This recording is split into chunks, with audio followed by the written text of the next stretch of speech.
Barkanmu da sake kasancewa da PS News Hausa. Labarin da muka zo da shi shine an kama miji da matan da suka haɗa kai don siyar da 'ya'yansu mata kan kuɗi naira 700,000. Kada ka manta labarin kai tsaye na zuwar muku ne daga www.psnews.com.ng. za ku iya ziyartar shafukanmu na sada zumunta. Jami'an tsaron hukumar NSCDC reshen jihar Akwa Ibom sun kama wani mutum mai suna Elisha Ifion bisa zargin haɗa kai da masarsa don siyar da yaransu biyu.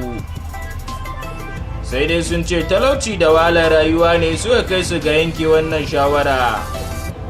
Jami'an tsaro sun yi nasarar kama su ne bayan sun samu wani bayanin sirri kan sirrin nasu. Jihar Akwa Ibom, jami'an sashin da ke yaƙi da fataucin mutane na hukumar NSCDC reshen jihar Akwa Ibom sun kama wani mutum mai suna Elisha Ifiya bisa zarginsa da siyar da yaransu. Jami'an tsaron sun damƙe magidancin ne bisa zargin haɗa kai da matarsa wajen siyar da yaransu mata guda biyu, 'yan shekara 6 da kuma 'yan shekara 4.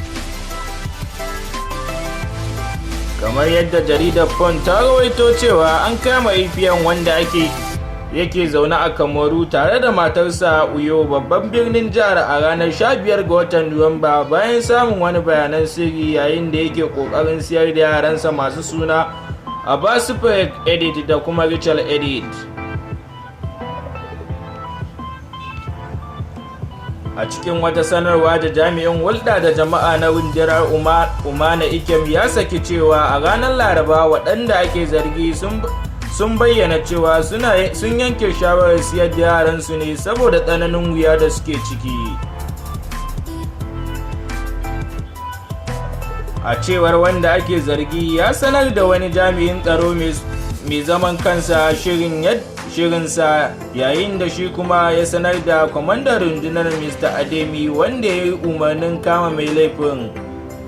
Ƙarshen labarin kenan da ya zo muku daga www.psnews.com.ng. za ku iya ziyartar shafukanmu na sada zumunta. Idan a Facebook ka je kallon wannan bidiyo ka yi ƙoƙari ka danna pejin mu following, idan kuma a YouTube kake kallo ka yi ƙoƙari ka danna mana subscribing domin kasancewa tare da mu. Samun labaran duniya, nishaɗi da kuma wasa kwakwalwa.